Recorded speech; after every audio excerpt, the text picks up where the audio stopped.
श्रुतिशतशिरसिद्धम् अध्यापयन्ती स्वोच्छिष्टायां स्रजि निगलितम् यावलात्कृत्य भुङ्क्ते गोदा तस्यै नम इदमिदं भूय एवास्तु भूयः। श्रीमत्यै विष्णुचित्तार्य मनोनन्दन हेतवे नन्दनन्दन सुन्दर्यै गोदायै नित्यमङ्गलम्। श्रीमन्महाभूतपुरे श्रीमत्केशव यज्वनः कान्तिमत्यां प्रसूताय यतिराजाय मङ्गलम् सर्वगन्ध इति ख्यात श्रुत्यन्ते वेङ्कटेश्वरः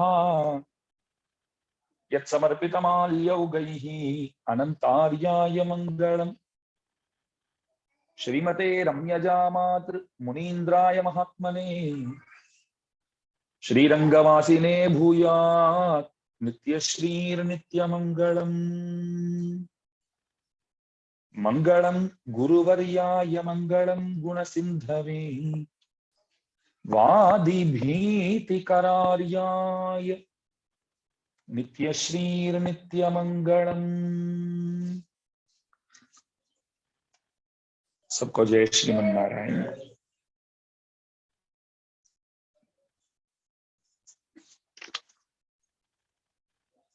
आज त्रिपावई में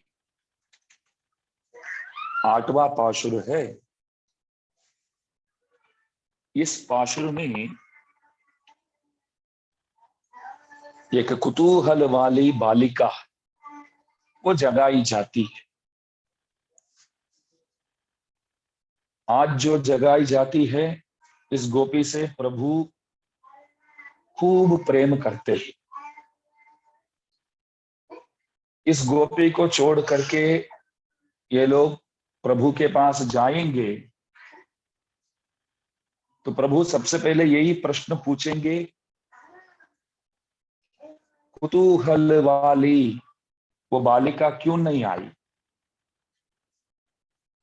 मैं उनसे बहुत प्यार करता हूं, आप लोग उन्हें साथ लेके आएंगे तभी मैं कृपा करूंगा। भगवान के पास जाते हैं तो जिनको हम ले जाएंगे तो प्रभु को अच्छा लगेगा, उनको ले जाना चाहिए।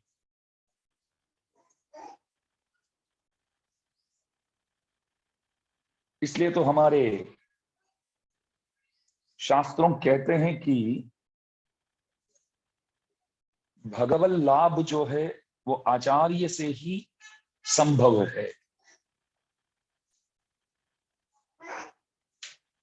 षडकोप स्वामी जी महाराज सहस्र गीति में गाते हैं, वेदम वल्लार्हल तुणை கொண்டு விண்ணோர் பெருமான் திருப்பாதம் பணிந்து। वेदम वल्लार्हल, वेद तात्पर्य को जो लोग जानते हैं, वेदार्थ को जो लोग जानते हैं, ऐसे आचार्य महानुभावों को, ऐसे भागवतों को आगे करके हमको पीछे जाना चाहिए, तभी प्रभु कृपा करेंगे। तो इसलिए आज के दिन कुतूहल वाली एक बालिका को जगाई जाती है। हम लोग समझते हैं कि हम प्रभु पर बहुत प्रेम करते हैं, नाम तो लेते रहते हैं, मगर ऐसा नहीं लगता है कि प्रभु हमारी याद करते हैं। बहुत लोग इस तरह शिकायत तो करते हैं, मैं पूजा पाठ करता हूं, मंदिर जाता हूं, रोज दीवा बत्ती करती हूँ, बस भगवान भगवान भगवान करके बोलती हूँ, लेकिन नहीं लगता कि वो मेरी याद करते हैं।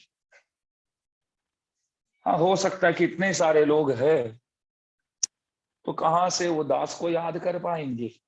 इस तरह कभी कभी आदमी विचार करता है। ये सोच गलत है। प्रभु हमसे खूब प्यार करते हैं, नित्य निरंतर हमारी याद करते हैं, सीमातीत है। तो देखिए, हम लोग प्रभु से जो भक्ति करते हैं, उन्हें याद तो करते हैं, लेकिन ऐसा नहीं कह सकते कि हमारे भक्ति के सामने प्रभु का जो हमारे प्रति प्रेम है वो कम है। वैसे तो प्रभु जैसे हम उनको याद कर ही नहीं सकते। ज्ञानी तु आत्मैव मे मतम, गीता जी में बोलते हैं, चतुर्विधा भजन्ते माम जनाः सुकृतिनोऽर्जुन। हे अर्जुन, मेरे भक्त जो है वो 4 वर्ग के होते हैं। चतुर्विधा भजन्ते माम, भक्तों में भेद है, 4 वर्ग के होते हैं। एक वर्ग ऐसे होते हैं कि प्रभु के पास आकर के ऐश्वर्य को मांगते हैं, बोलते हैं कि हमने कभी जीवन में पैसे को देखा ही नहीं, तो प्रभु आप कृपया खूब पैसा देना, ऐश्वर्य चाहिए। एक प्रकार के जो है वो इस तरह होते। और दूसरा बोलते कि पहले बहुत पैसे थे, अभी कुछ नहीं है, तो उस पैसे को वापस लौटा दो। तो पहले जो वर्ग के आए वो कैसे, कभी पैसे को देखा ही नहीं। अभी दूसरे जो है वो बोलते हैं कि ऐसा बोलते हैं कि पहले बहुत थे, अभी तो कुछ नहीं है, बस अब और कुछ नहीं चाहते हैं, वो पैसे जो हमारे पहले थे वो वापस आ जाए हमारे पास। ये दूसरे वर्ग के। और तीसरे जो है वो बोलते हैं कि पैसे तो ठीक है, एक ना एक दिन सब छोड़ के तो जाने का ही है, और बारंबार इधर ही आने का है, फिर इधर से जाना है, अच्छा तो नहीं लगता है, तो हमको यहां रहना ही नहीं है। तो मैंने पूछा किधर जाना है? वैकुंठ जाना है? नहीं, वहां भी नहीं जाना है। तो स्वर्ग आदि जाना है क्या? नहीं, वहां जाएंगे तो भी बाद में तो इधर ही आना है वापस। तो क्या चाहिए आपको फिर? किधर जाना है, कहाँ रहना है? तो बोलते हैं कैवल्यानुभव बोलते, ध्यान दीजिए, आत्मानुभव बोलते। हम बस एक जगह पे बैठ जाएंगे, आत्मानुभव करेंगे, हमारे आत्मा और हम, बस काफी। अपने आप को देख करके हम खुश हो जाएंगे।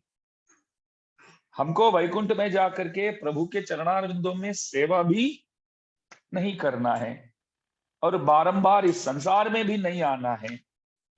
एक अवर मुक्ति बोलते हैं। अवर मुक्ति एक प्रकार का मुक्ति ही है, लेकिन जो उत्कृष्ट मुक्ति नहीं है। हम एक जगह पे बैठ जाएंगे, वैकुंठ के बाहर ही समझो, आत्मानुभव करते रहेंगे, बस जैसे आईना देख करके खुश हो जाते हैं। हमको और कुछ नहीं चाहिए, बस हम अपना ही अनुभव हम करते हैं। कुछ बनाते तो अकेले अकेले जैसे खाते हैं, समझो, किसी को नहीं देने का है, घर के सदस्यों को भी नहीं देने का है, नहीं बांटने का है, बस मैं बनाऊंगा, मैं खाऊंगा, मैं और मेरा अनुभव, इतना काफी। तो कैवल्य अनुभव बोलते हैं, वो अवर मोक्ष है। कोई कैवल्य लोक चला जाता है तो बस हमेशा के लिए वहीं रहेगा। लेकिन ज्ञानी कौन है? गीता जी में प्रभु बोलते हैं, आर्तो जिज्ञासुरर्थार्थी ज्ञानी च भरतर्षभ उदारा सर्वये वैते। भगवान देखिए, एक एवा व्यक्ति छे जो उनके पास जाकर के ले जाते हैं, उन्हें कहते हैं उदार लोग है ये लोग। अर्जुन मेरे पास आकर के जो ऐश्वर्य को प्राप्त करके जाता है, जो कैवल्य लोक को प्राप्त करके जाता है, जो मेरे को ही प्राप्त करता है, ये सब जो है उदार है अर्जुन। तो अर्जुन ने पूछा प्रभु से, हम लोग जो देते हैं ना उन्हें उदार कहते हैं, जो देते हैं उदार स्वभाव वाला, उदार मन वाला। जो लेते हैं लेने वाले को कोई ऐसा नहीं बोलेगा उदार स्वभाव वाला, लेने वाले को कोई नहीं बोलेगा उदार स्वभाव वाला, देने वाले को बोलेगा उदार स्वभाव वाला। लेकिन भगवान बोलते हैं जो ले जाते हैं वे लोग उदार स्वभाव वाले। अरे ऐसा क्यों बोलते हो? तो भगवान बोले अरे देवी देवताओं तो बहुत है, फिर भी मेरे पास आकर के प्रार्थना करते हैं, मेरे पास आकर के मांगते हैं तो मेरे को अच्छा लगता है। मेरे को मान दे करके मेरे पास आकर के मुझसे कुछ लेते हैं, मुझसे कुछ मांगते हैं तो मेरे को अच्छा लगता है। इसलिए भले मुझसे कुछ ले जाते हैं तो भी वे ही लोग उदार है, मैं उदार नहीं हूं। और इन 4 वर्गों में भी, मतलब नए नए पैसे मांगने वाले और पुराना पैसे मांगने वाले और आत्मानुभव को चाहने वाले और प्रभु को ही जो लोग पाना चाहते हैं, ऐसे 4 प्रकार के 4 वर्ग के भक्त होते हैं। प्रभु बोलते हैं इनमें जो चौथा जो है, जो मेरे को ही चाहता है, जो मेरे को ही पाना चाहता है, जो मेरे को ही पाना चाहता है, वो जो है वो ज्ञानी है। क्या बोलते हैं? वो ज्ञानी है, सर्वोत्कृष्ट वो है, सर्वोत्तम वो है। तो सबसे बड़ा वो है, ज्ञानी है, क्योंकि मेरे को ही चाहता है, अन्य विषयों के प्रति कभी ध्यान ही नहीं देता है। तो देखिए, हम समझते हैं कि हमारे लिए सब कुछ भगवान है, लेकिन भगवान समझते हैं, भगवान बोलते हैं कि मेरे लिए मेरे भक्त जो है वो सब कुछ है। श्रुत्वा गुणान् भुवन सुंदर श्रृंगताम ते निर्विश्य कर्ण विहरैर विरतोंगतापम। रुक्मिणी जी एक चिट्ठी लिख करके एक ब्राह्मण के हाथ में दे करके भेज दिया, कन्हैया को दो, देखो मैं नित्य निरंतर उन्हीं की स्मरण करती, याद करती हूं। वो तो आते ही नहीं है मेरे को लेने, मेरी याद करते हैं कि नहीं पूछ लेना। तो एक ब्राह्मण के हाथ में दिया, तो ब्राह्मण ले गया और प्रभु के हाथ में दिया। प्रभु देख करके बोले क्या मस्त हैंडराइटिंग है, बढ़िया है, और श्लोक भी इतना बढ़िया आया है, व्याकरण शुद्धि जो है वो भी है, संस्कृत ज्ञान बढ़िया है रुक्मिणी जी का। तो देखा तो हस्ताक्षर मतलब हैंडराइटिंग भी बढ़िया है।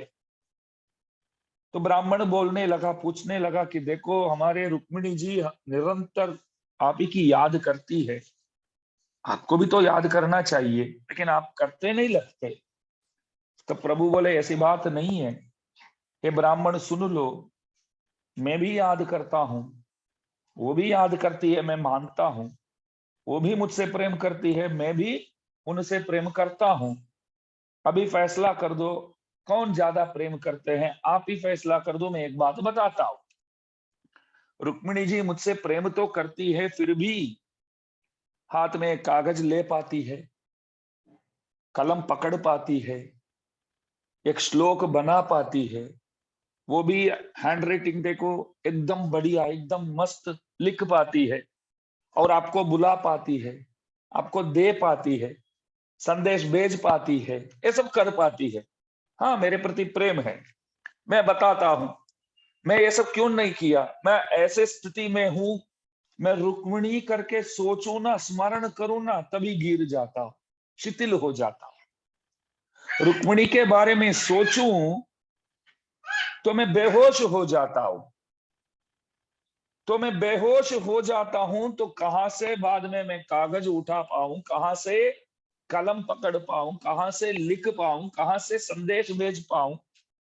तो समझ लो कौन ज्यादा प्यार करते हैं, आप ही फैसला कर दो। तो ब्राह्मण बोले आप ही करते हैं। फिर तो अम्मा जी के बारे में सोचकर आप बेहोश हो जाते हैं, तो आपका जो प्रेम है वो ही बड़ा है, हम मानते हैं।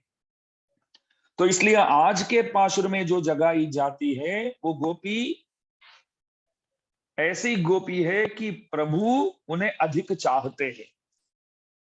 उनको ले जाएंगे तभी प्रभु पूछेंगे क्या चाहिए, क्यों आप सब मिलकर आइए, तब पूछेंगे। तभी कोई इन्फ्लुएंशियल पर्सन साथ में ले जाते हैं, तभी तो अधिकारी जितने भी होते हैं ऊपर के हमारे काम करने वाले, वो सब तभी बात करेंगे। कोई इन्फ्लुएंशियल पर्सन साथ में होना चाहिए। कोई सिफारिश करे तो मानना ही पड़े, अधिकारी को मानना ही पड़े।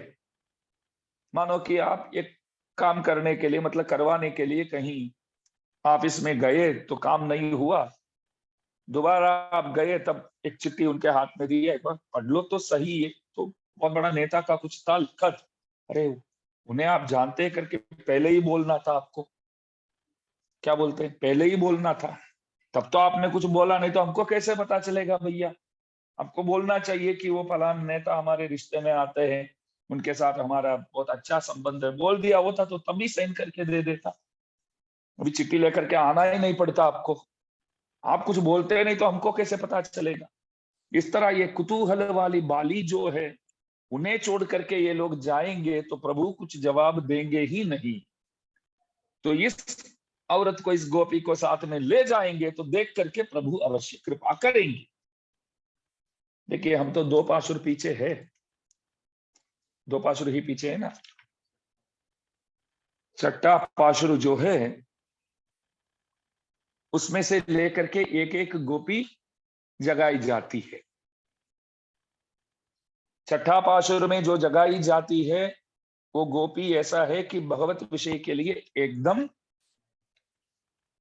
एकदम नया है, वो ज्यादा कुछ जानती नहीं है, तो जगाना उचित है। तो जाकर के बोलते हैं कि पक्षी गण भी उठ गए। तो वो बोलती है कि आप लोग जिस गांव में रहते हैं वहां आप लोग भी नहीं सोते हैं और पक्षियों को भी सोने नहीं देते, अपने जैसे बना दिया, अपने जैसे बना दिया।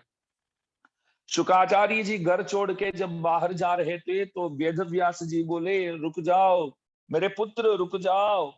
जब मेरे पुत्र करके उन्होंने बोला तो वहां के जितने भी झाड़, जितने भी पौधे, वृक्ष आदि जितने भी, सब जवाब देने लगे, हाँ पापा, हाँ पिताश्री।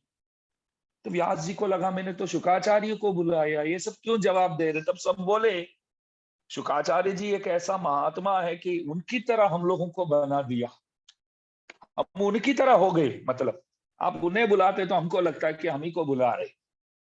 तो इस तरह ये गोपी गण सोते ही नहीं है, प्रभु प्रभु करके इधर उधर घूमते रहते हैं, फिरते रहते हैं। तो पक्षियों को भी आप लोगों ने अपने जैसे बना लिया लगता है, इसलिए यहाँ के पक्षी गण भी सोते नहीं है। क्या करें, वो अंदर से इस तरह जवाब देती है। यहां देखिए एक अद्भुत बात है, सबने विचार किया व्रतोपवास करना है, प्रभु से मिलना है, फैसला तो सब मिलकर के तो किया, सब मिलकर के किया है, तो आकर के जगाने की क्या जरूरत है। अपने आप को समझ करके उठना नहीं चाहिए, अपने आप समझ करके उठ करके समय पे पहुंच जाना चाहिए। जैसे हमारे महान भाव आ जाते हैं सुबह समय पर, बहुत अच्छी बात है। हमारे पिंटू भाई, हमारे पिंटा भाई सब आ जाते हैं सुबह समय पर, मतलब पाठ के पहले ही आकर के तैयार करके। और इतने उम्र में भी आप सब आते हैं, और हमारे जिगर भाई के परिवार पूरे समय पे आ जाते हैं, सेवा करते हैं। ये अत्यावश्यक है ना। उम्र लायक भी देखिए आप सब, नवीन भाई, रंजित भाई, बोलना चाहिए, समय पर पहुंच जाना चाहिए। रुचि है तो आप बैठ नहीं पाएंगे घर पे, रुचि है तो आप घर पे बैठ ही नहीं पाएंगे, रुचि नहीं है तो बुलाने पर भी, आपको खींचने पर भी आप आ नहीं पाएंगे। ये रुचि की बात है, रुचि है तो कोई बंदा बैठ नहीं पाए। तो देखिए जो लोग उठ करके बाहर आकर के जगा रहे हैं, जो लोग उठ करके बाहर आकर के जगा रहे हैं, रुचि है इसलिए तो आ जाते हैं। तो जब जगाना पड़ता है तो अंदर जो लेटी है, रुचि नहीं है, यही तो हुआ ना बात, बात तो यही तो हुई। रुचि नहीं है तो इसलिए वो उठती नहीं है, तो उठाने की क्या जरूरत है। हमारे लाला भाई इधर सोते हैं तो हम जैसे आते हैं तो लाइट चालू करते तो उठ जाता है, जगाना भी नहीं पड़ता। भगवान को दूध भोग लगाने के लिए आते हैं, दीवा बत्ती करते हैं, तो लाइट चालू करते हैं तो लाला भाई उठ जाते हैं। वैसे मतलब तत्पर रहते हैं सेवा, सेवा में तत्पर रहना बहुत आवश्यक है। ऐसा ना हो कि सेवक को 8-10 बार जगाना पड़े, उठो उठो। उठो करके स्वामी जी तक जाएंगे। तो तत्पर है तो आप तत्पर रहना चाहिए, सेवा के लिए आए हैं तो आपको तो इधर उधर देखते ही जागरूक होना पड़ेगा, आपको जागरूक होना पड़ेगा। मैं सबका तो आज तो अच्छी बात है, भागवतों का वखाण तो करता हूँ, उदय भाई भी बैठे हैं, स्वामी जी आपके लिए क्या चाहिए करके स्वयं पूछते हैं, कुछ जरूरत है तो बोलना नहीं पड़ता है, कर देते। तो सबके सब सेवा तो करते हैं ना, तत्पर रहते। बहुत लोग हैं जो दास 2 महीने से बैठा है तो एक पल के लिए भी नहीं आए, ऐसे भी तो बहुत लोग। क्या कर सकते हैं बोलो, ऐसी बात नहीं है रुचि नहीं करके, समय नहीं आया समझो, आ नहीं पाते, कोई भी कारण हो। कुछ लोग ऐसे भी है कि रुचि नहीं है, तो क्या कर सकते। रुचि है नहीं है तो भी तो छोड़ना तो नहीं है, रुचि पैदा करना है, वही तो हमारा काम है समझो, रुचि पैदा करना है। तो देखिए ये लोग सब मिलकर के फैसला किया कि प्रभु के पास जाना है, उनसे निवेदन करना है, कैंकर्य अपेक्षा जो है वो सब मिलके करना है। तो जब उठती नहीं है तो रुचि नहीं है, ऐसा मत समझो, रुचि नहीं ऐसी बात नहीं है। भक्ति चीज ऐसी है, उन्मत्तवत जड़वत पिशाचवत। भक्ति के जो वश में जो लोग चले जाते हैं, मतलब भक्ति के वश हो जाते हैं, तो कुछ लोग जड़ की तरह एक ही जगह पे बैठे होते, कुछ लोग पागल की तरह इधर उधर घूमते फिरते लग जाते। भक्ति है, सबके अंदर भक्ति है, तो कुछ लोग जड़ की तरह हो जाते हैं, कुछ लोग पागल की तरह घूमते फिरते हैं। जो पागल की तरह घूमते फिरते हैं वो भी प्रभु से भक्ति करते हैं, जो जड़ जैसे हो जाते हैं वो भी प्रभु से प्रेम तो करते हैं, लेकिन भक्ति कुछ लोगों को जड़ बना देती है, कुछ लोगों को पागल बना देती है। बोलो, तो इसलिए बाहर जितने भी है वो लोग सो ही नहीं पाते हैं, वो लोग ऐसे प्रभु किधर मिलेगा किधर मिलेगा, इधर है उधर है करके घूमते फिरते हैं। जो अंदर लेटी है वो मोहवशात गिरे हुई है, मतलब सो नहीं रही, मोहित होकर के वो लेटी है, उठ नहीं पा रही। പാലാഴി കിടക്കും പൺവയ്യാം കേട്ടേയും कालाഴും നെഞ്ചഴിയും कणचुഴലും। शरकोप स्वामी जी गाते हमारे श्रीरंगम में प्रभु के सामने आमोद स्तंभ करके 2 स्तंभ है। रंगनाथ भगवान के दर्शन के लिए जैसे आप जाते तो प्रभु के सामने 2 स्तंभ, बड़ा बड़ा स्तंभ रखा गया एकदम निकट गर्भगृह में। दोबारा जब भी जाएंगे तो ध्यान से देख लेना, 2 स्तंभ है, उसको भी ऐसे चूके ऐसे नजरों में मतलब आंखों में लगाते हैं, हाथ जोड़ते हैं।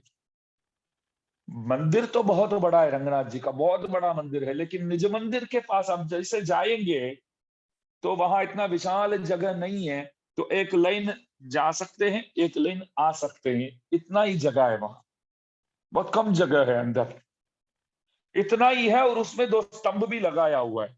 तो मैंने किसी से पूछा कि स्तंभ हटा दो यार, पहले से जगह कम है यहाँ, क्यों हटाना है? प्रभु जी का दर्शन ठीक नहीं हो पाता है। तब बोले नहीं, प्रभु जी का दर्शन आप ठीक तरह कर सके उसके लिए तो ये स्तंभ लगाया हुआ है। मैं बोला नहीं समझा। अरे कुलशेखर स्वामी जी महाराज क्या गाते हैं मालूम है? मैं बोला क्या गाते हैं? வாயோரீரഞ്ഞൂறு துதங்களார்ந்தவளையுடம்பின் அழல் நாகமுமிழ்ந்த செந்தி வீயாத மலர்ச்சென்னி விதானமே போல் மேன்மேலும் மிகவெங்கும் பரந்ததன் கீழ் காயாம் பூ மலர்த்திரங்கலன்ன மாலை கடியரங்கத் தரவணையில் பள்ளி கொள்ளும் மாயோனை மணத்தூணே பத்தி நின்று என் வாயார என்னு கொலோ வாழ்த்துम नाले। कुलशेखर स्वामी जी महाराज अद्भुत भक्त, रंगनाथ भगवान के खास भक्त। उनका तनियन देखो, घुष्यते यस्य नगरे रंगयात्रा दिने दिने तमहम शिरसा वंदे राजानम कुलशेखरम। एवं संत था कुलशेखर स्वामी जी महाराज। उनके राज्य में रोजाना वो कैसे सबको पुकारते थे, सुबह होते ही चलो चलो श्रीरंगम जिनको भी आना है चलो चलो चलो चलो, जैसे यात्रा निकालते। श्रीरंगम जिनको भी आना है चलो चलो चलो, ऐसे मुफ्त में ले जाती थी। तो नित्य निरंतर श्रीरंगम जाने में उत्सुक थे आप, श्रीरंग क्षेत्र के पीछे आप उन्मत्त थे, समझो। तो वो बोलते हैं मायो ने मणतूणे पत्ती निन्न,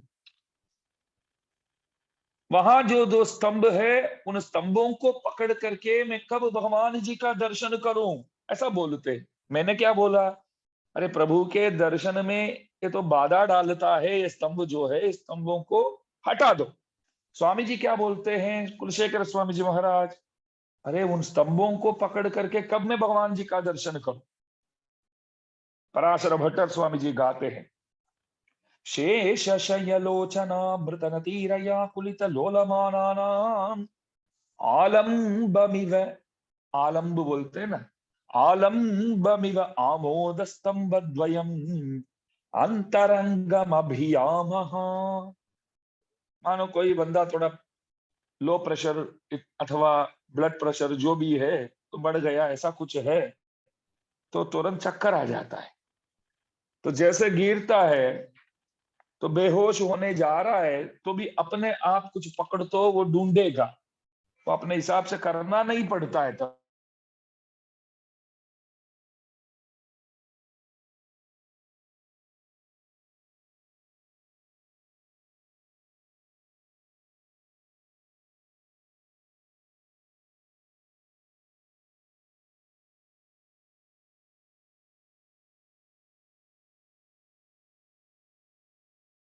होने जाता है उसमें भी मोबाइल डेटा चालू कर दो। जो बेहोश हो रहा है तो गिरते गिरते कुछ अवलंबन, कुछ तो पकड़ लेता है। तो पराशर भट्टर स्वामी जी बोले कि रंगनाथ भगवान के दर्शन के लिए जाते हो तो प्रभु को देख करके बेहोश होने की संभावना है, क्योंकि इतने सुंदर है प्रभु, तो उन्हें देख करके कोई भी बेहोश हो जाएंगे। क्या दिखते हैं प्रभु, ऐसा जैसे गोपियां प्रभु के वेणुनाद सुन करके बेहोश हो जाती, बंसरी नाद सुन करके बेहोश हो जाती। इसी प्रकार हम भी दर्शन के लिए जाएंगे तो बेहोश होकर के चक्कर खा के गिरने की संभावना है। तो कोई एक अवलंबन तो चाहिए आपको, पकड़ने के लिए कुछ तो चाहिए, इसके लिए वो स्तंभ वहां रखा गया है। उन स्तंभों को पकड़ करके आराम से दर्शन कीजिए। तो प्रभु के दर्शन के लिए कोई जाता है तो अपने आप को भूल जा करके प्रभु में लीन हो जाता है, प्रभु के सौंदर्य में वो गायब हो जाता है, अपने आप को भूल जाता है। इसलिए तो ध्यान दीजिए, बहुत अद्भुत बात है। एक बात हमारे आचार्यों बोलते हैं कि प्रभु के सौंदर्य भी कैंकर्य के लिए विरोधी है। इसलिए बोलते हैं कि प्रभु को आप देखते हैं तो उनके सौंदर्य में ज्यादा मत डूब जाओ, ज्यादा ध्यान ही मत दो सौंदर्य पर। अरे भगवान का सौंदर्य देखना तो अच्छी बात है ना यार। पेपर इत्यादि में, फेसबुक इत्यादि में सिनेमा के हीरो हीरोइंस के बारे में तो खूब वर्णन करते हैं, हीरो हीरोइंस के सौंदर्य के बारे में खूब वर्णन करते हैं, लोग पढ़ते हैं देखते हैं। इससे तो बेहतर अच्छा है कि प्रभु के सौंदर्य में मग्न होना। इसलिए तो बेहतर, क्योंकि ये तो हमेशा के लिए रहने वाला सौंदर्य, प्रभु का सौंदर्य कभी क्षीण होता है नहीं। बाकी जितने भी अभिनेता है अभिनेत्री है, जो 50 साल पहले जिनको बहुत मानते थे, सब बहुत चाहते थे, अभी कोई देखेगा भी नहीं उस अभिनेत्री को 50 साल पहले की जो, समझो। तब तो सब पागल थे, अब कोई पागल रहेगा पीछे। अब बोले अरे कौन देखेंगे उसको, उस बूढ़ी को कौन देखेंगे, ऐसे बोलेंगे लोग। प्रभु ऐसे नहीं, हमेशा के लिए उनका सौंदर्य जो है, सौंदर्य की जो अभिवृद्धि वो होती रहती है। कल से आज और ताजा लगते हैं प्रभु, नए लगते हैं। अपोदिन आरावमुद में, इसलिए तो भगवान का नाम है आरावमुद। अपर्याप्तामृत बोलते हैं, क्या बोलते हैं, अपर्याप्तामृत। हमारे कुंभकोणम के दिव्य देश के भगवान का नाम है अपर्याप्तामृत, आरावमुदन। ऐसा अमृत है, अब पाते रहोगे। भगवान एक एवा अमृत छे, आप लेंगे लेंगे तो आपका मन ऐसा नहीं बोलेगा कि बहुत हो गया, बस आप बोलेंगे ही नहीं। तो वही अमृत को हमको पाना है, वही अमृत जो है वो पाने योग्य है। तो देखिए, तो इसलिए भगवान एक ऐसा अमृत है जो नित्य निरंतर पाने योग्य है। तो दर्शन के लिए जाते हैं तो हम बेहोश हो सकते हैं, इसलिए एक पकड़ चाहिए हमको, इसलिए दो स्तंभ लगाया हुआ है। उन स्तंभों का नाम है आमोद स्तंभ, याद रखिए। कभी भी आपसे कोई भी पूछे ना, श्रीरंगम में प्रभु के सामने दो स्तंभ है, तो आप बोलेंगे गए तो नहीं है, लेकिन मालूम है दो स्तंभ है वहां। स्तंभों का नाम क्या है? आमोद स्तंभ बोलते। आमोद माने सुगंध। भगवान जो है सर्वगंधहा सर्वरसहा, भगवान को कोई सेंट वगैरह इस्तेमाल नहीं करना पड़ता है, उपयोग नहीं करना पड़ता है, स्प्रे वगैरह लाना नहीं पड़ता है प्रभु के लिए, पाउडर वगैरह नहीं लगाते। सर्वगंधहा सर्वरसहा, स्वाभाविक रूप से स्वतः प्रभु जो है वो सुगंधमय होते हैं, उनसे सुगंध बाहर फैलती है प्रभु से। तो सर्वगंधहा सर्वरहा रसहा, प्रभु के उन सुगंध को हम तक पहुंचाने में काम में ये स्तंभ आते हैं, इसलिए स्तंभ का नाम क्या है? आमोद स्तंभ। आमोद का अर्थ क्या है? सुगंध।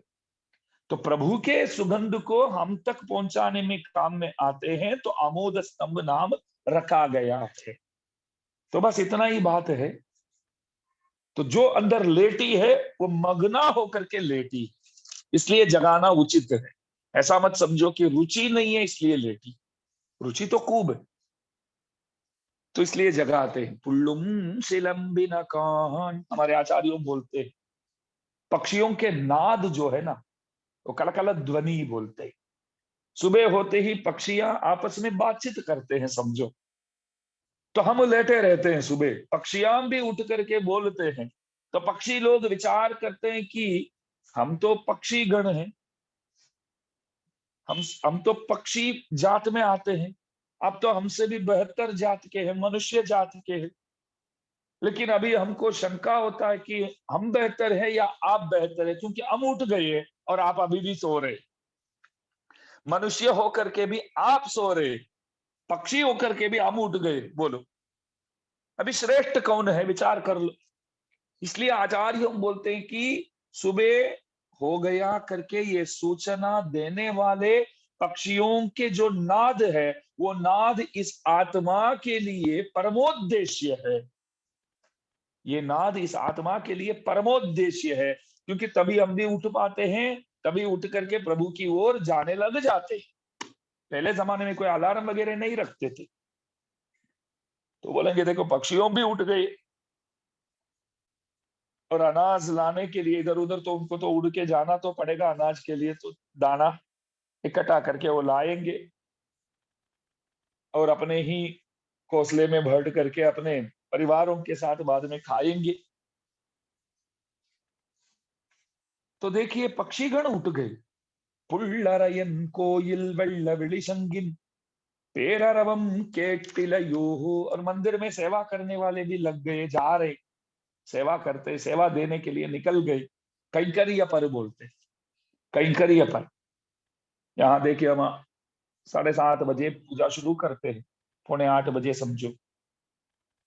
मंदिरों में, अनेक मंदिरों में देखेंगे तो सुबह 4 बजे शुरू करते हैं धनुर्मास में। सुबह 4 बजे, 4 बजे शुरू करके 6 बजे 6:30 बजे तक करते हैं। 1 महीना पूरा ऐसा ही। वृंदावन में आप देखिए, रंगजी मंदिर में आप देखेंगे, सर्दी है इतना है तो बहुत, ठंडी तो बहुत ज्यादा है वहां वैसे, तो यमुना नदी से तीर्थ ला करके पूजा करना है धनुर्मास में।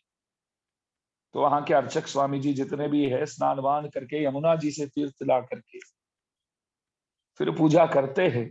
तो सुबह 3:30 4 बजे उस ठंडी में, दिल्ली वृंदावन की जो ठंडी है सोच लो जरा, और मुंबई इत्यादि फनसवाड़ी वेंकटेश देवस्थान बहुत सुंदर मंदिर है, अनंताचार्य स्वामी जी महाराज दास के पीछे दर्शन जो दे रहे, तो उनके द्वारा निर्माणित मंदिर है, अद्भुत मंदिर है उत्तर भारत के। सर्वोत्कृष्ट मंदिरों में एक है, तो वहां भी देखो आप सुबह सुबह पूजा इत्यादि धनुर्मास में। तो कैंकर्य जो है बहुत कठिन बात है, कठिन बात है, फिर भी करना तो पड़ेगा। भगवान के सौंदर्य पर ध्यान देंगे आप तो कैंकर्य नहीं कर पाएंगे। भगवान क्या सुंदर लगते हैं, हाँ, ऐसे ही बंदा खड़ा हो जाएगा तो कोई सेवा ही नहीं कर पाएगा ना फिर। इसलिए बोलते हैं कि वो सौंदर्य है, सुंदर है, बात सही है, लेकिन सौंदर्य पर ध्यान मत दो। एक बात बताऊंगा मैं, लक्ष्मण भैया जब वन के लिए निकले तो अम्मा के पास गए। लक्ष्मण भैया के अम्मा कौन है? सुमित्रा देवी। तो वहां जाकर के बोले, माँ मैं राम के पीछे वन में जाने वाला हूं, भैया के पीछे अनुमति दीजिए आप। लक्ष्मण भैया विचार करते थे शायद अम्मा जी ना बोलेंगी। अरे बेटा तेरे को जाने की क्या जरूरत है, पिताजी ने तेरे को तो कुछ नहीं बोला ना, तू इधर ही रहो, जो माँ बोलती है बोलती हूँ वो सुनो, तेरे को नहीं जाना है। ऐसा नहीं बोले सुमित्रा देवी। सुमित्रा देवी एक अद्भुत बात बोली, सृष्टस्त्वं वनवासाय, तेरा जन्म ही राम के पीछे वन में जाने के लिए हुआ है बेटा, तू जा। तेरा जन्म ही वन में जाने के लिए। मैं बोलूंगा रामायण में कोई एक अद्भुत कैरेक्टर, अद्भुत कथा पात्र हो, कौन है वो? सुमित्रा देवी। क्यों? दो बच्चे हुए, एक भगवान के पीछे, एक भागवत के पीछे, और क्या चाहिए बोलो? दो लड़के हुए ना सुमित्रा देवी के, कौन कौन? हाँ? शत्रुघ्न और लक्ष्मण। शत्रुघ्न और लक्ष्मण। शत्रुघ्न भागवत भक्त, भरत के पीछे लग गया वो, उसको भरत के सिवाय कुछ नहीं मालूम, राम को भी नहीं जानता था। भरत भरत भरत, भरत भैया भरत भैया भरत भैया, बस पीछे ही घूमता था। और लक्ष्मण राम भैया राम भैया राम भैया, और कुछ नहीं जानते थे। तो ये एक बेटा भगवान के पीछे, एक बेटा भागवत के पीछे, तो इससे बेहतर एक माँ कौन हो सकती है? सुमित्रा देवी जैसी। तो बोलती है वन में जाने के लिए तेरा जन्म हुआ है, तू जा बेटा, लेकिन एक बात याद रख लेना, राम आगे जाएंगे तो प्रभु की चाली जो है उस पर ध्यान कभी मत देना। जो चलने की स्टाइल है, बढ़िया चलते हैं राम। पर्वतादिव निष्क्रम्य सिंहो गिरि गुहाशय, चतुर्गति ही सहस्रनाम में बोलते हैं, उस दिन भी बोला था। तो ऐसे चलते हैं, ऋषभ गति, सिंह गति, गज गति, सर्प गति, शार्दूल गति, अनेक गति हम बताते हैं। तो प्रभु चलेंगे तो आप देखेंगे तो क्या चलते हैं यार। तो लक्ष्मण विचार करते करते क्या हो जाएगा, एक ही जगह पे ठहर जाएगा। प्रभु तो अनेक किलोमीटर पार करके आगे निकल गए होंगे फिर। इसलिए अम्मा बोलती है, सुमित्रा देवी बोलती है, चलते तो प्रभु के सौंदर्य पर तो ध्यान मत दो, ध्यान दोगे तो पीछे जाने में कोई मतलब ही नहीं है फिर। इसलिए प्रभु के प्रति ज्यादा ध्यान मत देना, बस सेवा पर ध्यान देना, सेवा पर ही ध्यान देना। इसलिए आचार्यों कहते हैं कि प्रभु के सौंदर्य भी कैंकर्य विरोधी बोलते हैं। हमको कैंकर्य करना चाहिए, क्या सुंदर है क्या सुंदर है बोलने की जरूरत नहीं, आप नहीं बोलेंगे तो भी वो सुंदर है, नहीं बोलेंगे तो भी सुंदर है।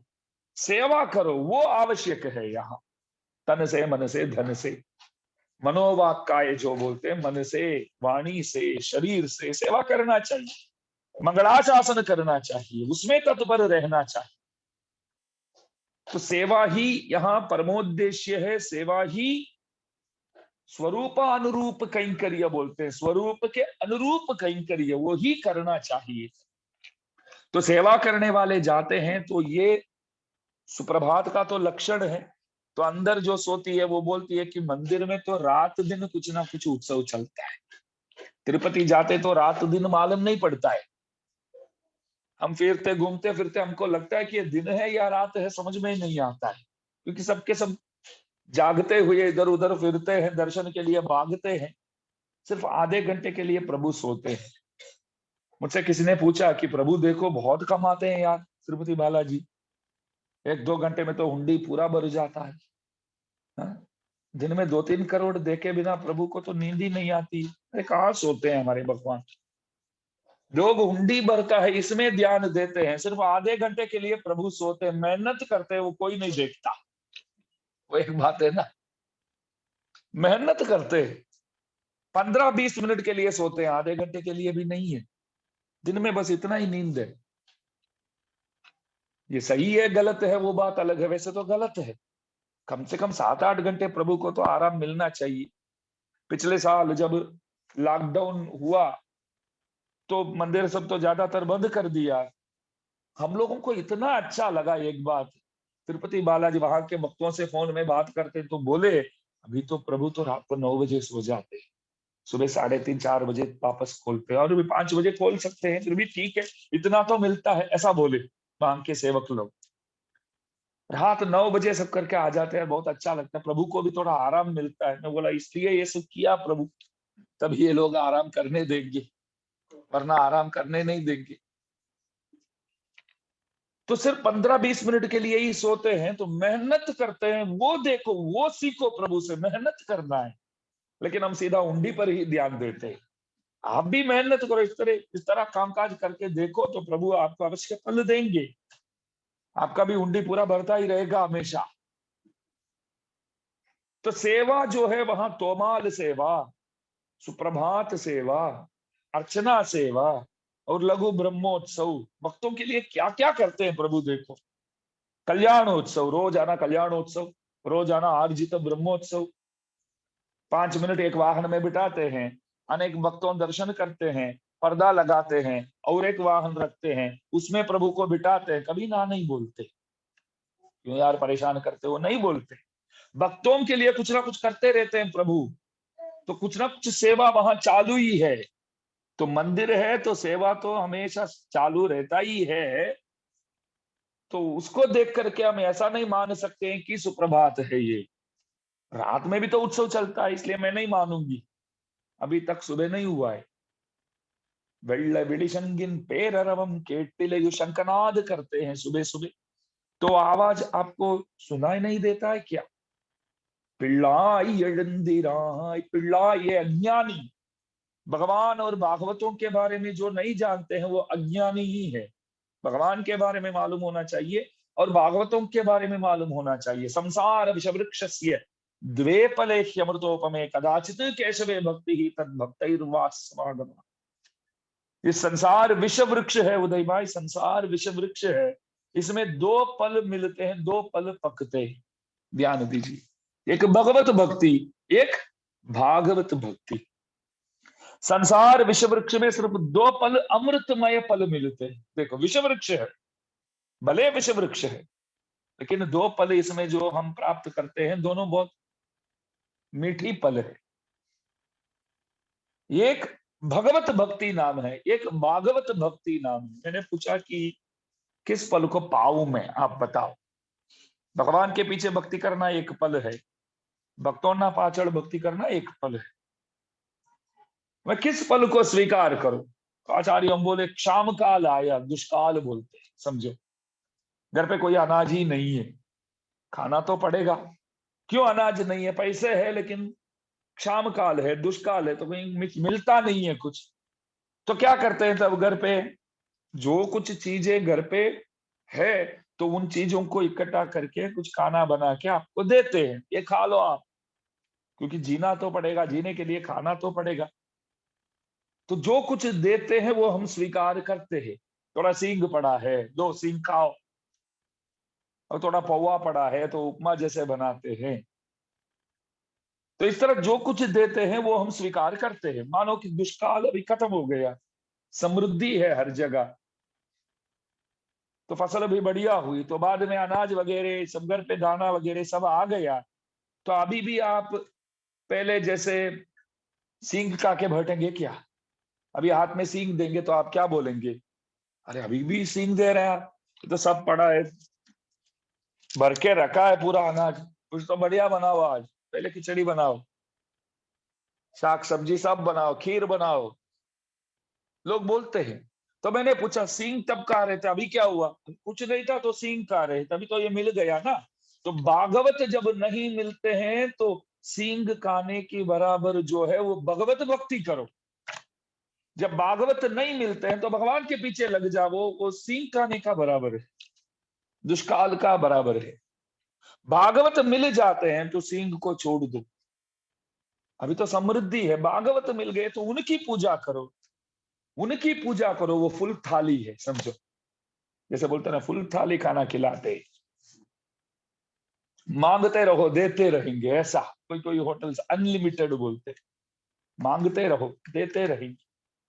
ऐसा मैंने कहीं सुना था, एक होटल में ऐसा बोर्ड बाहर लगाया गया, इधर आप खाएंगे तो आपको पैसा नहीं देना है, आपका पोता आएगा वो देगा।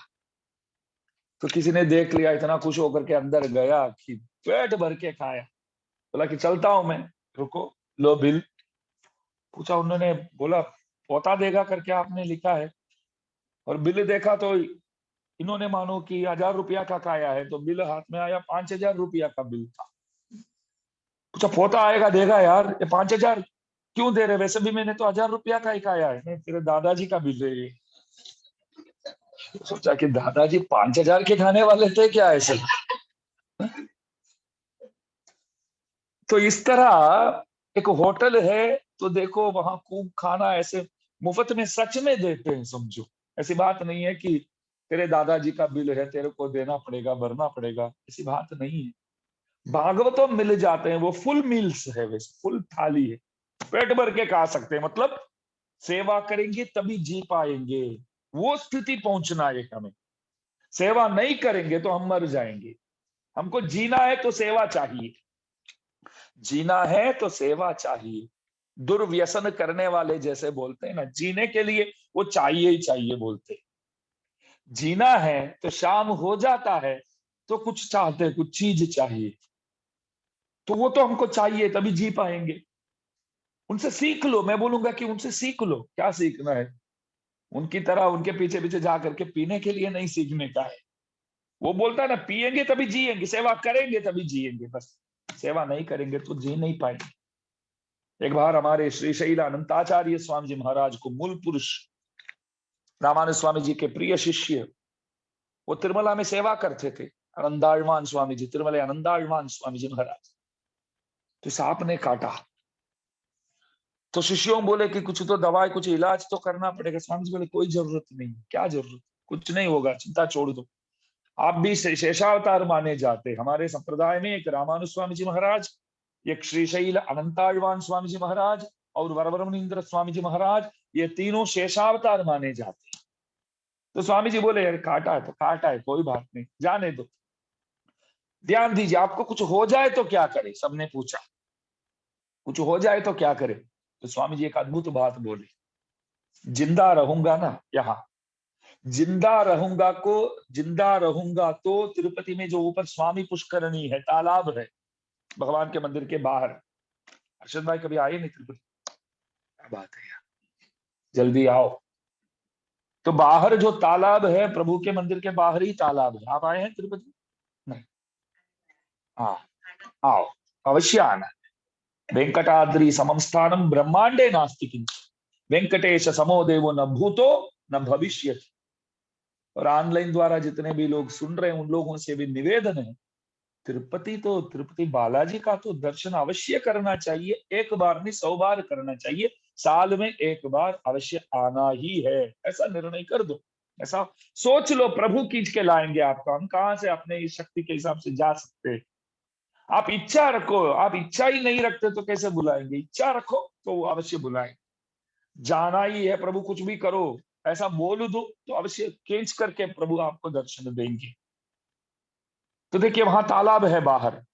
तो आनंदाळवान स्वामी जी बोले, सांप ने तो काट लिया, बात सही है, जिंदा रहूंगा तो यहाँ स्नान करके यहाँ तिरुपति बालाजी को सेवा करूंगा।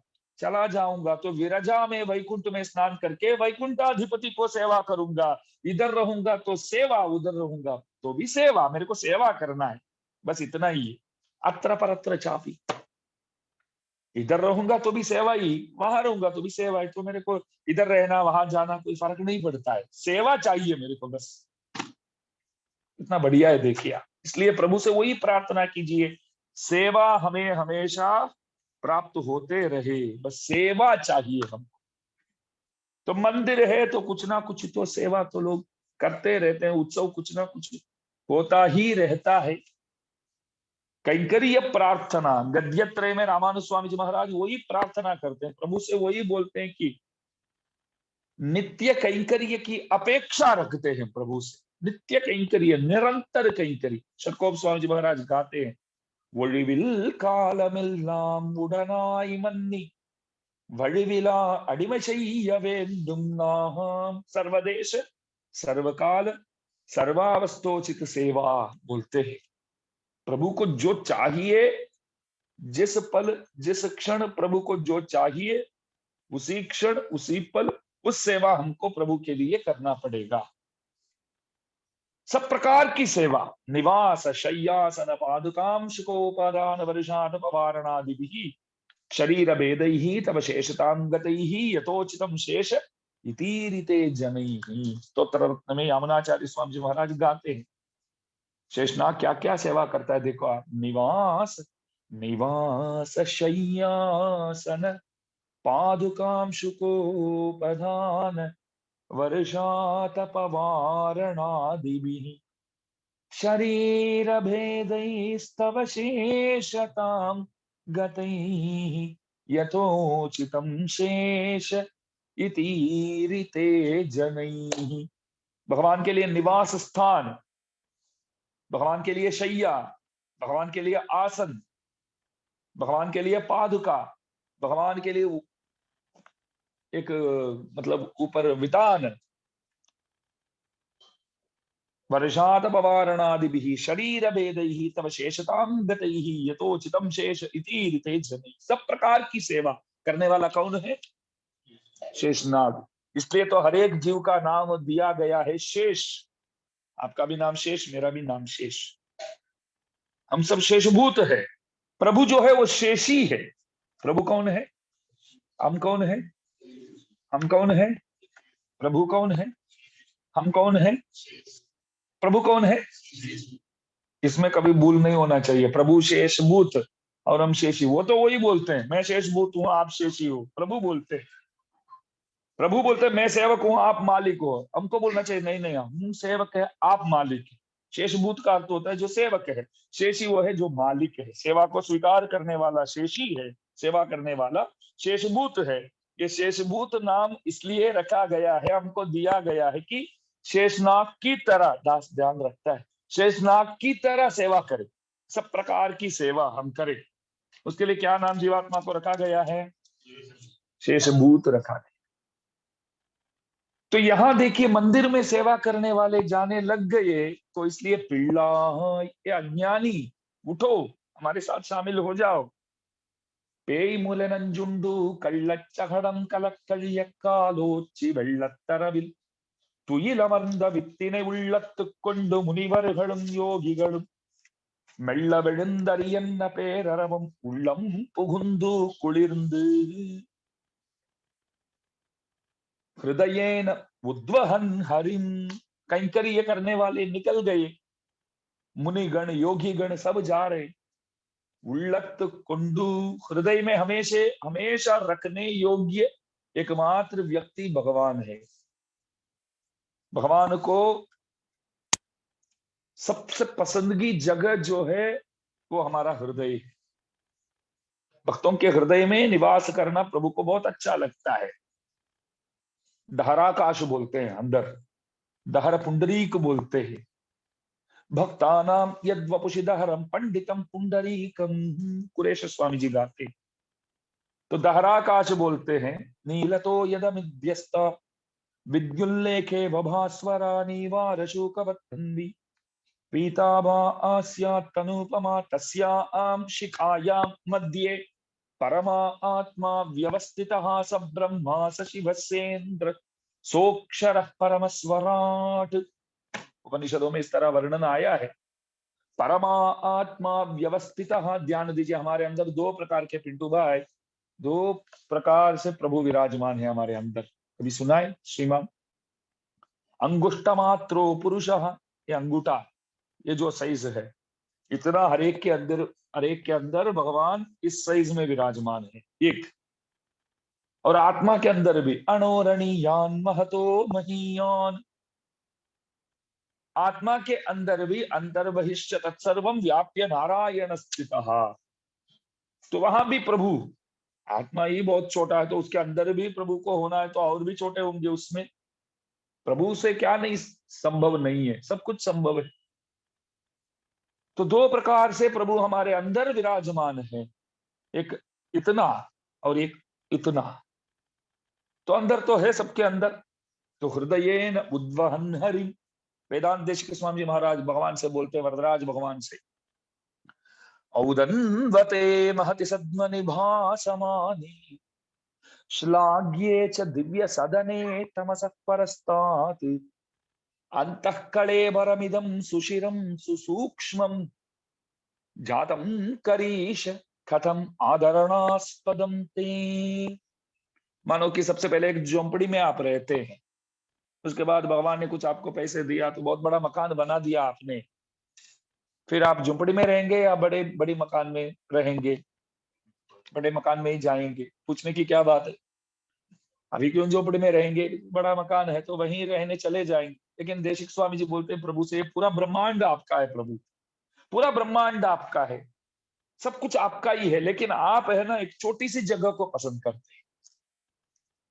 भगवान बोले ऐसी बात है क्या, कैसे बोलते हो, सब कुछ आपका है लेकिन इतना बड़ा ब्रह्मांड में रहना आपको अच्छा नहीं लगता है। दास का हृदय तो छोटी सी जगह है, वहां रहना पसंद करते हो। उल्टा हुआ, हम लोग छोटी जगह छोड़ करके बड़ी जगह जाना चाहते हैं। अब बड़े बड़े जगह सब आपका ही है, फिर भी छोटी सी जगह एक भक्त के हृदय को आप पसंद करते हैं, क्या बात। भगवान बोले बात बिल्कुल सही है, मैं वहीं रहना चाहता हूँ। तो हृदय न उद्वहन हरिम, प्रहलाद जी को ऊपर से जैसे गिराया गया तो वो पहली बार घबरा घबरा गए, ऐसा हाथ रख के भगवान करके नीचे गिरे। बच तो गए, प्रभु ने बचा लिया। तो जिन लोगों ने गिराया, राक्षस लोग, उन लोगों ने विचार किया कि ये बेटा पहली बार ये बालक डर गया है, अभी तक तो कभी नहीं डरता था, सांपों से कटवाया कभी नहीं डरता था, अन्न में जहर डाले तब भी नहीं डरता था, लेकिन अभी पहली बार डर गया है। तो राजा को बोलेंगे, हिरण्य को, अभी आगे से भगवान का नाम नहीं लेगा क्योंकि डर गया ना। तो जा करके बोले, हिरण्य इतना खुश हो गए, तू डर गया क्या बेटा? हाँ पापा डर गया, मैं बहुत डर गया, पर्वत से गिराया। तो अभी हरि का नाम नहीं लेगा ना? क्यों नहीं लेगा, दास अवश्य लेगा, क्योंकि वही तो बचाता है, वही तो प्रभु है, उन्हीं का तो नाम लेना चाहिए। नहीं तू डर गया ना? डर तो गया हूं, तो फिर भी क्यों लेते हो? क्योंकि तू तो डर गया, तो नहीं लेना चाहिए, क्योंकि मैं दोबारा तेरे को परेशान करूंगा ना फिर। पिताजी मैं डर गया हूं, मेरे को कुछ हो जाएगा करके नहीं डरा मैं। अंतर्यामी लगना, अंतर्यामी को लग ना जाए, क्योंकि पत्थर में मैं गिरूं तो मेरे को लगे तो चलता है, अंदर जो प्रभु विराजमान है तो प्रभु को नहीं लगना चाहिए, प्रभु को नहीं लगना चाहिए। तो इसलिए हाथ ऐसा रख करके गिरा मैं, मेरे को कुछ भी हो, हृदय न उद्वहन हरि। तो भक्तों ऐसे होते हैं, प्रभु को कुछ ना हो बस। मेल्ला बेळंदरियन्न पेररम, धीरे धीरे उठो। इस पाशुर में अम्मा जी बोलते, धीरे धीरे उठो, एक गर्भवती की तरह। स्वामी जी प्रवचन जो 1 घंटा आपने किया, इसमें बहुत अच्छी बात आपने कुछ कहा हो तो ये है, धीरे धीरे उठो बोले ना। कल से हम उठेंगे 10 बजे, उठेंगे शांति से, अरे धीरे धीरे उठो, इसका मतलब ये नहीं है कि आहिस्ता आहिस्ता शांति से उठते समय सुबह 4:30-5 बजे उठो, अथवा कम से कम 6 बजे उठो। तो उठते समय धीरे धीरे उठो, ऐसा एकदम ऐसे नहीं उठने का है, शांति से गर्भवती की तरह उठो। क्योंकि अंदर प्रभु भी अभी तक लेटे हुए थे, तो अभी वो भी जग गए, तो शांति से उनको भी जगाना है। प्रभु दास उठ गए, आप भी उठिए, अंतर्यामी से निवेदन करना चाहिए। ये देखिए इसके अंदर एक सूक्ष्म की बात है, हर बातों में आप अंदर अंदर अंतर्यामी को स्मरण करेंगे तो हमसे कोई भूल ही नहीं होगा, क्योंकि वो देख रहे हैं करके वो अपने अंदर वो विचार जो है वो हमेशा चालू रहेगा दिमाग में। वो देख रहे हैं, वो साथ में हैं, तो सुबह से लेकर के तब थोड़ा सा हम संभाल के रहेंगे, सावधान से रहेंगे। इसलिए अरियन्न पेर रवम, हरिनाम लेकर के उठना चाहिए।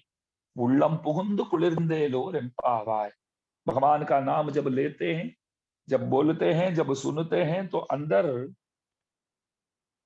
हम एक शीतल को, मतलब ऐसे हो जाते हैं, तो पिघल जाते हैं, और ऐसा लगता है कि प्रभु हमारे मन में बहने लग गए अभी, ऐसा लगता है नदी की तरह। तो प्रभु की दया दृष्टि सब पर सदैव बनी रहे। तो ऐसी प्रार्थना सबसे निवेदन है कि आज का पाशुर 8वां पाशुर जो है, कुतूहल वाली बाली वो जगाई जाती है। भगवान इस बालिका से खूब प्रेम करते हैं, तो हम भी प्रभु से प्रार्थना करते हैं, हम भी आज के पाशुर की जो बालिका है उस तरह बन जाए। प्रभु नित्य निरंतर हमारा ही स्मरण करे, वैसे तो करते ही है, और हम खास हो जाए प्रभु के लिए। रामानुज स्वामी जी के संबंधी है तो उनसे, उनके चरणाश्रित है तो आप प्रभु के लिए खास तो हो ही गए। आचार्य कृपा पात्र है हम, तो प्रभु के लिए हम खास तो होते ही है, तो और भी मजबूत हो गए ये समझ।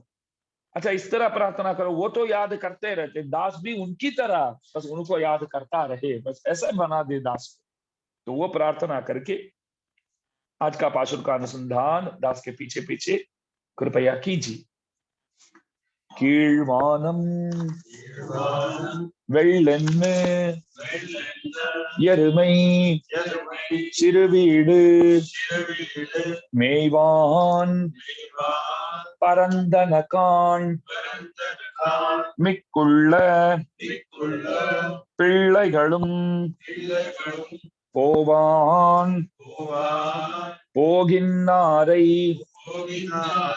போகாமல் காத்து உன்னை கூவுவான் வந்து நின்னோம் கோது கலமுடைய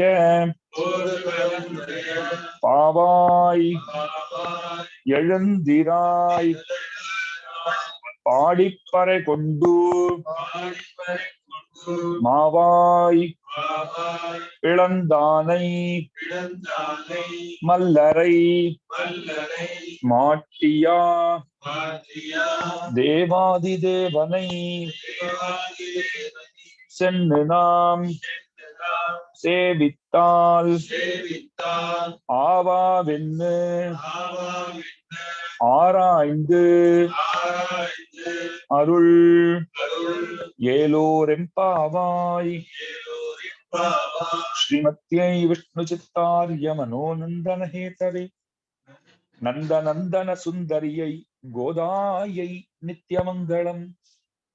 श्रीमते रम्यजामातृमुनीन्द्राय महात्मने श्रीरङ्गवासिने भूयात् नित्यश्रीर्नित्यमङ्गलम्।